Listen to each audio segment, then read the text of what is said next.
प्रिय विद्यार्थियों नमस्कार। मैं Anuradha have good online classes में आपका स्वागत करती हूं। बच्चों, जैसे हमने पिछली कक्षा में होम साइंस का जो द्वितीय अध्याय पढ़ा था, उसमें हमने पढ़ा था किशोरावस्था में विकास। क्या पढ़ा था? किशोरावस्था में विकास। तो पिछली क्लास में हमने सामाजिक परिपक्वता की अवस्था का चर्चा हमने की थी। उसके बाद हम उसमें पढ़ते हैं सामाजिक, संवेगात्मक और संज्ञानात्मक विकास, जिसमें से हम अब अगला जो पॉइंट होगा हमारा वो हम पढ़ेंगे संज्ञानात्मक विकास। कौन सा? संज्ञानात्मक विकास। इसमें कुछ पॉइंट्स आते हैं बच्चों, वो हम देखेंगे कि संज्ञानात्मक विकास के जो महत्वपूर्ण पॉइंट है वो हमें किस तरह से पता चलते हैं कि इसके अंदर कौन कौन सी महत्वपूर्ण जानकारी आती है। तो पहला पॉइंट होगा, जन्म के कुछ घंटे के पश्चात ही शिशु को इंद्रियों के सहारे प्रारंभिक अनुभव प्राप्त होता है। जब जो छोटे बच्चे होते हैं उनको किस तरह से अनुभव प्राप्त होता है? ज्ञान इंद्रियों के द्वारा। किसके द्वारा? इंद्रियों के द्वारा। संज्ञान से आशय, संज्ञान से आशय अर्थात संज्ञान का जो मीनिंग होता है, अर्थ होता है, वो क्या होता है? मानसिक क्रियाओं व व्यवहार से। जो उनकी मानसिक क्रियाएं होती है उनसे संबंधित होती है, जिनके द्वारा बालक क्या करता है? जो सांसारिक गतिविधियां होती है उन सबको ग्रहण करता है, और जो भी अधिगमित और स्मरण रखता है और सोचने की क्षमता रखता है, वो सब किसके अंतर्गत आती है? संज्ञानात्मक विकास में। किस में आती है? संज्ञानात्मक विकास में। एक बार फिर से देखिए, संज्ञान से आशय, इसका जो अर्थ होता है, अर्थ क्या होगा? मानसिक क्रियाओं व व्यवहार से। जो उसके मन मस्तिष्क में जो भी क्रियाएं चलती है उन सब से, और जो व्यवहार में वह प्रस्तुत करता है, उन सब को किससे जोड़ते हैं? संज्ञान से। किससे जोड़ते हैं? संज्ञान से। इसका अर्थ क्या होता है? जिसके द्वारा बालक सांसारिक गतिविधियों को ग्रहण करता है, अधिगमित करता है और स्मरण रखता है और सोचने समझने की क्षमता रखता है। अब देखिए संज्ञान, संज्ञान को इंग्लिश में क्या कहते हैं? कॉग्निटिव। क्या कहते हैं? कॉग्निटिव। इसका अर्थ क्या होता है? जानना। क्या होता है? जानना। किसी भी चीज के बारे में जानना, समझना। ज्ञानात्मक विकास, ज्ञानात्मक विकास क्या होता है? अपने आसपास के संसार के बारे में जानना या ज्ञान प्राप्त करना ही ज्ञानात्मक विकास है। जिस तरह से आप अपने घर में एक वातावरण देखते हैं, उसके द्वारा आप कुछ न कुछ उसमें हर रोज सीखते हैं। इसी तरह से आप जब विद्यालय में जाते हैं तो वहाँ पे भी आपको एक ऐसा वातावरण मिलता है जहाँ से आपको कुछ नया सीखने को मिलता है। तो ज्ञानात्मक विकास से ही आपको समझ में आ रहा है क्या? ज्ञान, जहाँ से आपको कुछ न कुछ सीखने को या ज्ञान प्राप्त करने को मिलता है। संज्ञान वह मानसिक प्रक्रिया है। क्या है? संज्ञान क्या है? मानसिक प्रक्रिया। वह मानसिक प्रक्रिया है जो वस्तु, घटना का ज्ञान करवाए। संज्ञान वह मानसिक प्रक्रिया है जो वस्तु, घटना आदि का ज्ञान करवाता है। अब मानसिक प्रक्रिया जो होती है बच्चों, उसको हम 3 भागों में बांटेंगे। कितने भागों में? 3 भागों में, जिसमें से क्या होगा? संज्ञान, भावबोध, क्रियावृत्ति। क्या होगा? संज्ञान, भावबोध और क्रियावृत्ति। अब इसका अर्थ देखते हैं हम। मानसिक क्रियाओं को हमने कितने भागों में बांटा है? 3 में। कौन कौन सी? पहला होगा संज्ञान, दूसरा हो गया भावबोध, तीसरा होगा क्रियावृत्ति। अब मैं बताती हूँ संज्ञान किसे बोलेंगे। जैसे मान लीजिए आप कोई सांप देखते हैं तो डरते हैं और फिर वहाँ से भागने की कोशिश करते हैं। अगर आप सांप देखते हैं तो बाद में आपको जब कोई भी उससे मिलती हुई रस्सी या कुछ भी आपको दिखता है तो आप किससे अनुभव करने लगते हैं? सांप की तरह अगर कोई चीज़ दिखती है तो उसका आप क्या करते हैं? उसमें आप सोचने लग जाते हैं कि वो किस क्या करती है जैसा है, सांप क्या करती है जैसा, और वो उसे हम क्या कहेंगे? संज्ञान। संज्ञान किसे कहेंगे? सर्प के जैसी कोई आकृति दिखना, सर्प के जैसी आकृति देखना क्या होगा? संज्ञान। क्या होगा? संज्ञान। उसके बाद भावबोध किसे कहेंगे? भावबोध क्या होगा? ये होगा हमारा संज्ञान, जो कि सर्प के जैसी आकृति को दर्शाता है। सर्प के जैसी आकृति को दर्शाता है। उसके बाद आता है भावबोध। भावबोध क्या होता है? यानी जब हम भावबोध, भाव का अर्थ होता है, भाव हमने संवेग पढ़े थे, उसमें संवेग यानी भाव, भाव यानी भय, तो अब हम पढ़ेंगे भावबोध। इसमें एक वर्ड निकल रहा है भाव। भाव को हम किससे डिफाइन करेंगे? डर से। किससे करेंगे? डर से। जब आप सांप जैसी कोई भी आकृति देखते हैं तो डरते हैं, डर लगना। उसके बाद जो क्रियावृत्ति होगी, क्रियावृत्ति मतलब क्रिया करना, यहाँ से वर्ड निकल रहा है क्रिया मतलब क्रिया करना, क्रियावृत्ति। इसका अर्थ क्या होगा? वहाँ से भाग जाना। क्या होगा? वहाँ से भागने की कोशिश करना, भागना। ठीक है।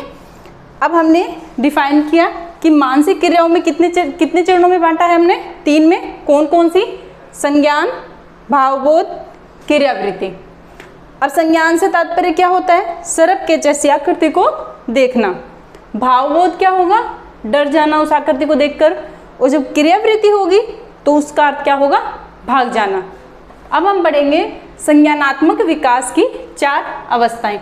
जो संज्ञानात्मक विकास होता है उसके अंदर 4 अवस्थाएं आती हैं, वो कौन कौन सी है? तो देखिए, पहला पॉइंट होगा जन्म से। कहाँ से? जन्म से 2 वर्ष तक की आयु जो होगी उसको कौन सी अवस्था बोला जाएगा? संवेगी कामक अवस्था। कौन सी अवस्था है? संवेगी कामक अवस्था। अब हम पढ़ते हैं जो 2 से लेके 7 वर्ष तक होगी। कितने से? 2 से 7 वर्ष। उसको क्या बोलेंगे? पूर्व संकीर्णात्मक अवस्था। कौन सी? पूर्व संकीर्णात्मक अवस्था। उसके बाद आता है तीसरा पॉइंट, 7 वर्ष से लेकर 11 वर्ष तक। कितने? 7 वर्ष से लेकर 11 वर्ष तक। उस अवस्था को हम कौन सी अवस्था बोलेंगे? मूर्त संकीर्णात्मक अवस्था। कौन सी? मूर्त संकीर्णात्मक अवस्था। इसके बाद आता है 4th पॉइंट, चौथा पॉइंट होगा 11 से 16 वर्ष। 11 से 16 वर्ष तक की जो आयु होती है उस अवस्था को क्या कहते हैं? अमूर्त संकीर्णात्मक अवस्था। कौन सी? अमूर्त संकीर्णात्मक अवस्था। तो पहली पढ़ी हमने संवेगी, दूसरी पूर्व संकीर्णात्मक, तीसरी मूर्त संकीर्णात्मक और चौथी होगी अमूर्त संकीर्णात्मक।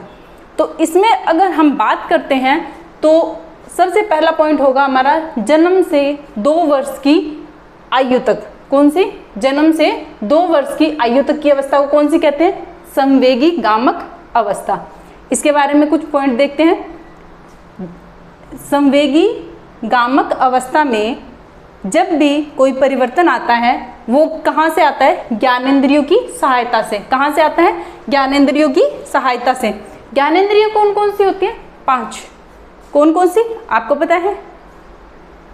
आँख, नाक, कान, त्वचा और जीभ। ठीक है। अब इनका काम देखिए। आँख जो होगी उससे क्या करते हैं? देखते हैं, देखना। ठीक है। उसके बाद दूसरी ज्ञानेंद्रिय कौन सी होगी? नाक। नाक से सूंघना। क्या होगा? सूंघना। उसके बाद आता है कान। कान अर्थात सुनना, कान द्वारा सुनना। उसके बाद त्वचा। त्वचा मतलब छूना या स्पर्श करना। त्वचा, छूना या स्पर्श करना। अब आती है जीभ। जीभ का क्या काम होता है बच्चों? स्वाद। क्या होता है? स्वाद। ये मैंने यहाँ लिख दिया है, आप देख लीजिएगा। आँख का क्या काम होगा? देखना, नाक सूंघना, कान का सुनना, त्वचा का छूना या स्पर्श करना, जीभ का स्वाद। अब देखो, जब यह अवस्था होती है, कब? जन्म से 2 वर्ष की अवस्था होती है, उस दौरान ज्ञानेंद्रियों से सहायता ली जाती है। क्या? हमें समझने और जो भी हम महसूस करते हैं, खाते हैं, जो भी हम स्वाद लेते हैं, वो सब कहाँ से होती है? ज्ञानेंद्रियों की सहायता से। धीरे धीरे ज्ञानेंद्रियों की क्रियाशीलता बढ़ जाती है। पूर्व में ज्ञानेंद्रियों में इतनी प्रबलता नहीं होती कि वो हर कार्य को पूर्ण रूप से कर सके। लेकिन धीरे धीरे जब यह आयु बढ़ने लग जाती है तो यह ज्ञानेंद्रियों में क्रियाशीलता यानी कार्य करने की क्षमता भी बढ़ जाती है। शिशु संवेदनात्मक उद्दीपनों के प्रति सहज कार्य करता है। जब शिशु होता है वह संवेदनात्मक उद्दीपन जैसे मान लीजिए के प्रति कार्य करने लग जाता है। जब बालक खाने पीने के दौर पर होता है तो उस दौरान उसे कुछ ऐसी कार्य करने की या उसे कुछ ऐसी क्रियात्मक अनुभव होता है। जैसे उदाहरण के रूप में अगर लेते हैं तो बच्चे को जब भूख लगती है तो वो क्या करेगा, रोएगा, और रोएगा तो वह उसका क्या काम करेगा, संवेदनात्मक उद्दीपन के प्रति कार्य क्या होगा, संवेदनात्मक उद्दीपनों के प्रति कार्य करेगा। उदाहरण अगर बात करें तो भूख लगने पर बच्चे का रोना। इसके बाद नई सहज प्रतिक्रियाएं सीखता है। जैसे ही बच्चा बड़ा होने लगता है तो धीरे धीरे जो भी नई नई प्रतिक्रियाएं आती हैं उन सबको बच्चा सीखने लग जाता है। जैसे अंगूठा चूसना, जैसे अंगूठा चूसना। अगर हम और बात करते हैं तो देखो कि जब शिशु छोटा होता है उसके हाथ पर गर्म पानी गिर जाता है तो उसे क्या महसूस होता है, जलन या उसको दर्द महसूस होता है, फिर वो दोबारा उस कार्य को नहीं करता। इसी तरह से छोटे बच्चे को जब आप ये कहते हो कि आग के पास ना जाए, क्यों, क्योंकि उसका हाथ जलने की संभावना हो सकती है, लेकिन बच्चा नहीं मानता। बार बार मना करने पर भी बच्चा वो कार्य करने के लिए तत्पर रहता है। क्यों, क्योंकि उसे उसका अनुभव नहीं है। मना करने के बावजूद जब वह बच्चा आंच में अपना हाथ पास लेके जाता है, उसे तपत महसूस होती है या उसके आंच में उसका जब हाथ जल जाता है तब उसे दर्द महसूस होता है, जिसके बाद यानी जिस क्रिया के पश्चात वह आग के पास जाना बंद कर देता है और उसे यह अनुभव हो जाता है कि आग के पास जाएंगे तो हाथ जल जाएंगे। तो इसी तरह से हमारा जो जीवन है वो क्या है, अनुभव है। ठीक है। उसके बाद हम पढ़ेंगे दूसरा पॉइंट, क्या, पूर्व संक्रियात्मक अवस्था। क्या पढ़ेंगे, पूर्व संक्रियात्मक अवस्था। ये कब से कब तक है, 2 से 7 वर्ष तक। कितना है बच्चों, 2 से 7 वर्ष तक कौन सी, पूर्व संक्रियात्मक अवस्था। इसके बारे में हम बात करते हैं। पहले हमने पढ़ी जन्म से 2 वर्ष तक की, दूसरी हम पढ़ेंगे 2 से 7 वर्ष तक की। कौन सी होगी, पूर्व संक्रियात्मक अवस्था।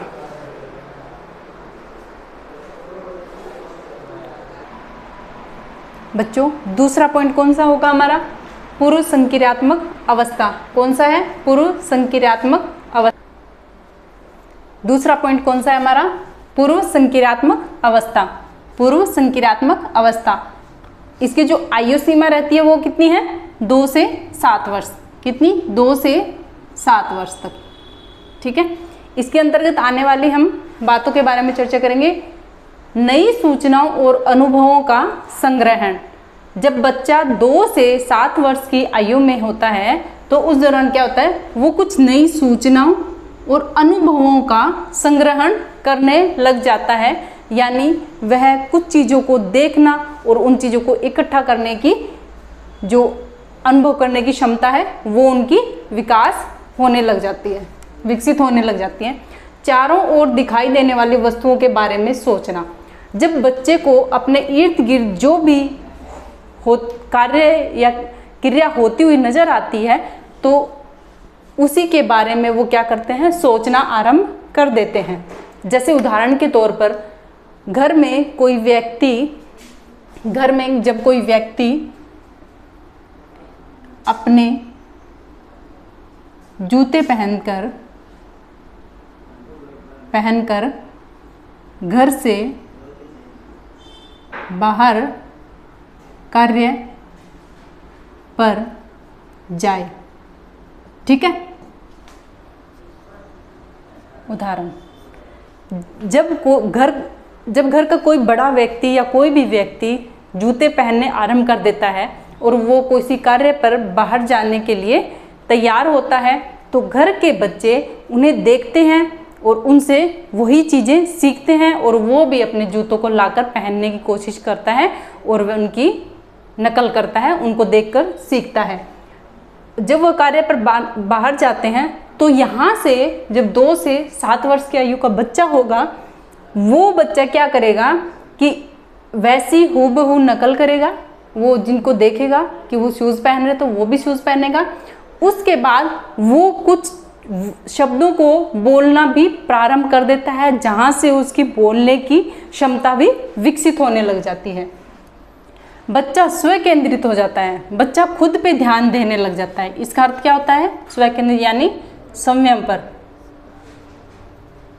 खुद पर ध्यान देना, खुद पर ध्यान देना, स्व केंद्रित। निर्जीव वस्तुओं को वास्तविक मानकर खिलौनों से घंटों खेलता रहता है। जब हम बच्चों को छोटे छोटे खिलौने देते हैं खेलने के लिए, तो उन्हें यह ज्ञात नहीं होता कि ये वास्तविक है या अवास्तविक, यानी नकली है या असली है। लेकिन उन्हीं खिलौनों को वास्तविकता का रूप मानकर वह घंटों खेलता रहता है। यथार्थ की अपेक्षा कल्पना को महत्व देता है। जब बच्चा 2 से 7 वर्ष की आयु में होता है तो वह यथार्थ यानी वास्तविक चीज़ों को कम मानता है और कल्पना को अधिक महत्व देता है। क्या करता है? कल्पना को महत्व अधिक देता है। यहाँ पे बच्चा कल्पनाशील होता है, वह कोई भी कल्पना करने लग जाता है वास्तविक से हटकर। उदाहरण की हम बात करते हैं, बच्चे को जब हम 2 गिलास दे देते हैं, एक जिसकी लंबाई कम है और चौड़ाई ज़्यादा है, एक गिलास जिसकी लंबाई अधिक है और जो लंबाई है वो अधिक है और चौड़ाई जो है कम है। लेकिन अगर हम बच्चे को ये दोनों गिलास देते हैं तो बच्चा सिर्फ जो पतला और लंबा गिलास है उसको क्या बताएगा? बड़ा। क्यों? क्योंकि दिखने में बड़ा है। और इसको क्या बताएगा? छोटा। क्यों? ये दिखने में छोटा है। लेकिन जब घर का सदस्य उसे बार बार यह समझाने का प्रयत्न करता है कि दोनों ही बराबर हैं। कैसे पता चला? जब उनमें पानी डाला तो उनमें बराबर की क्षमता होती है। तो उनको बार बार समझाने के बावजूद भी वो नहीं मानते या मानने के लिए तैयार नहीं होते।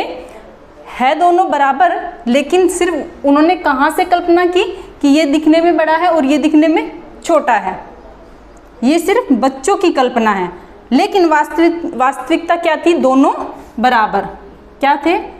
दोनों बराबर। यथार्थ से दूर रहकर अत्यधिक कल्पनाशील एवं सृजनशील होते हैं। यथार्थ क्या वर्ड बताया था मैंने, इसका अर्थ क्या होता है? वास्तविक। यथार्थ से दूर रहकर अत्यधिक कल्पनाशील हो जाते हैं, कल्पनाशील को ज़्यादा महत्व देते हैं और सृजनशील होते हैं। सृजनशील मतलब नई नई चीज़ों का अपना आइडियाज़ देना, अपने उसमें मतलब जो सोचने समझने की उनकी क्षमता है वो चीज़ उसमें दर्शाने की कोशिश करते हैं। अगला तीसरा पॉइंट जब हम पढ़ते हैं तो मूर्त संक्रियात्मक अवस्था। कौन सी है? मूर्त संक्रियात्मक अवस्था। इसकी आयु मानी जाती है कितनी है? 7 से 11 वर्ष। कितनी है? 7 से 11 वर्ष। अब इसके अंदर जो पॉइंट आते हैं उनके बारे में हम चर्चा करें तो व्यवहारशील और यथार्थवादी ये बच्चे होते हैं। कौन से? जो 7 से 11 वर्ष की आयु के बच्चे होंगे वो कैसे होंगे? व्यवहारशील और यथार्थवादी। कौन से होंगे? व्यवहारशील और यथार्थवादी। क्यों? क्योंकि जब 7 से 11 वर्ष के बच्चे होते हैं उनमें सोचने समझने की क्षमता विकसित होने लग जाती है, जिसकी वजह से वो जो जिद करते हैं वो कम करने लग जाते हैं और वो क्या करते हैं? व्यवहार अपना प्रदर्शित करते हैं। और यथार्थवादी पहले क्या था? 2 से 7 वर्ष में क्या थे? वो कल्पनाशील को अधिक महत्व देते थे, यथार्थवादी को कम। लेकिन जैसे ही बच्चा 7 से 11 वर्ष की आयु में पहुंचता है वो व्यवहारशील होता है और यथार्थवादी को क्या कहता है? अधिक महत्व, और कल्पना को कम। ठीक है? यथार्थवादी होने लग जाते हैं, कल्पना को महत्व नहीं देते हैं। कल्पना व वास्तविकता में अंतर। जब बच्चा 7 से 11 वर्ष का होता है तो उस दौरान बच्चा जो कल्पना होती है, जिसको वो अपनी इमेजिन कर लेते हैं, अपनी कल्पना या अपने सपने में उसको परिवर्तन कर देते हैं, उस चीज़ से दूर हो जाते हैं। और वास्तविकता जो होती है, यथार्थ में जो उन्होंने देखा होता है या उनके बारे में जो वो जानते हैं, उन दोनों के बीच में वो क्या समझने लग जाते हैं, अंतर। क्या होता है कि जो कल्पना और वास्तविकता होती है उनमें फर्क या अंतर समझने लग जाते हैं। किसमें? कल्पना और वास्तविकता में। अगला पॉइंट देखते हैं, पारिवारिक रिश्ते समझने लग जाते हैं। जब बच्चा 7 से 11 आयु का होता है तो उसे यह समझ आ जाती है कि कौन हमारे परिवार का सदस्य है और कौन बाहर का। अगला पॉइंट आता है, क्रमबद्ध और तर्कयुक्त भी हो जाते हैं। क्रमबद्ध यानी कोई काम को सिस्टमेटिक ढंग से करना, क्रमबद्धता से करना। तर्कयुक्त अर्थात कोई बात या किसी भी मैटर पर, किसी भी बात पर अगर हम डिस्कस करते हैं बैठकर, मतलब उसके बारे में अपने मत देते हैं, किसी बात पर विचार करते हैं, तो वो अपने जो मत है, अपनी बात भी रखने लग जाते हैं, तर्कयुक्त हो जाते हैं, उस बात का मतलब समझने लग जाते हैं। किसी भी काम को सिस्टमेटिक ढंग से करना और किसी भी बात या विचार पर तर्कयुक्त होने लग जाते हैं। संकल्पना का निर्माण करने लग जाते हैं। जैसे मान लीजिए किसी बात के लिए अपनी पहले ही योजनाएं बनाना, ठीक है। इस आयु में स्कूल भेजने चाहिए। माना जाता है कि 7 से 11 वर्ष की आयु के जो बच्चे हैं उनको स्कूल भी भेजना आरंभ कर देना चाहिए। अमूर्त संक्रियात्मक अवस्था। अमूर्त संक्रियात्मक अवस्था ये कितनी मानी गई है? 11 से 16 वर्ष। इसका अन्य नाम क्या है? औपचारिक अवस्था। कौन सी है? औपचारिक अवस्था। इसके अंदर पॉइंट बात करते हैं, विविध विषयों पर सोचना आरंभ कर देते हैं। अपने अलग अलग विषयों के बारे में या करियर के लेकर वो अपने मत प्रारंभ करना आरंभ कर देते हैं। कैसे? विविध विषयों पर। 11 से 16 वर्ष का जो बच्चा होगा वो किसी भी विषय को लेकर बहुत ही विचार विमर्श करने लग जाता है कि कौन से विषय पर उसको कैसी पकड़ बनानी है और कौन सा विषय उसके लिए समझने युक्त है या किस में ज़्यादा मेहनत करने की ज़रूरत है। उससे जितनी भी संबंधित चीज़ें होगी उन सब के बारे में वो क्या करेगा? सोचना आरंभ कर देता है। कोई भी विषय, ये नहीं कि सिर्फ एजुकेशन ही हो, शिक्षा ही हो, वो परिवार के बारे में, समाज के प्रति और खेल से संबंधित जितनी भी संबंधित चीज़ें होगी उन सब के बारे में वो क्या करेगा? सोचना आरंभ कर देता। कौन सी आयु में? 11 से 16 वर्ष की आयु में। सोच विचार में तर्क वितर्क करने लग जाते हैं। जो उनके सोचने समझने की क्षमता होती है वहाँ से भी वो तर्क वितर्क करना आरंभ कर देते हैं। परिकल्पना ढंग से सोचते हैं। परिकल्पना, कल्पना से परे होकर यानी यथार्थवादी जीवन में वो सोचना आरंभ कर देते हैं। जैसे बारीकी, किसी भी चीज़ की बात हो या कार्य हो किसी भी चीज़ के लिए, तो उसका बारीकी से अध्ययन करना। संबंधिता, उन दोनों के बीच में संबंध, रिलेशन को दर्शाना। जैसे किस चीज़ में उसका लाभ है, किस चीज़ में उसकी हानि है, और उसके बाद वह अपना लॉस और प्रॉफिट दोनों को देखकर ही किसी बात के लिए वह निष्कर्ष या निर्णय लेता है। क्रमबद्धता समझना, किसी भी बात को सिस्टमेटिक ढंग से करने लग जाता है। प्रतीकात्मक जो शब्द होते हैं उनको वो समझने लग जाता है। जैसे अगर हमने उसको शुरुआती दौर में बताया है कि ये एक पुस्तक है, अगर हम उसको पुस्तक दिखाते हैं और उसको बताया जाता है कि ये पुस्तक है, तो उसने वो चित्र भी देखता है। चित्र देखने के बाद, जैसे मैं उदाहरण बता देती हूँ आपको, ये आपको पुस्तक दिखाई है, ठीक है। अगर ये मैं बंद पुस्तक दिखाती हूँ तो भी समझ में आता है, अगर मैं आपको ओपन करके दिखाती हूँ तो ये इसकी शेप भी आपको नज़र आती है। लेकिन जैसे ही मैंने आपको पुस्तक का चित्र दिखाया और मैंने यहाँ पे क्या लिखा, पुस्तक, तो पुस्तक का जो वर्ड है वो वर्ड आपको पढ़ते ही आपके दिमाग में एक इमेज बन जाती है, यानी एक तस्वीर बन जाती है, जिसके बारे में, उन चीज़ों के बारे में आप संबंध बनाने लगते हैं दिमाग के अंदर कि हाँ वो चीज़ इस तरह की होगी।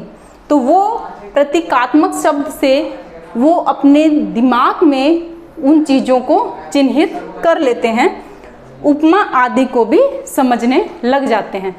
तो बच्चों, अब हमने दूसरा अध्याय जो था वो हमारा पूर्णतः हो चुका है, और अब हम जब तीसरा अध्याय पढ़ेंगे वो हमारी अगली क्लास में पढ़ेंगे। और जितना भी बच्चों मैंने करवाया है वो आपको सिर्फ महत्वपूर्ण पॉइंट बताए गए हैं, जिससे आपको पढ़ने और याद करने में इजी हो जाए, आसानी रहे। और यह आपकी परीक्षा के लिए बहुत ही महत्वपूर्ण जो पॉइंट्स मैंने बताए हैं वो आपके लिए आवश्यक हैं, इनको आप अपने नोट्स में बनाइए, लिखिए और पढ़िए। तो बच्चों, आप इसी तरह घर बैठे गृह विज्ञान का जितना भी सिलेबस है वो पूरा कर सकते हैं, और उसको पढ़िए और अपनी शिक्षा से जुड़े रहिए, और मेरे साथ आप बने रहिए गृह विज्ञान पढ़ने के लिए। हैव गुड ऑनलाइन क्लासेस में। धन्यवाद।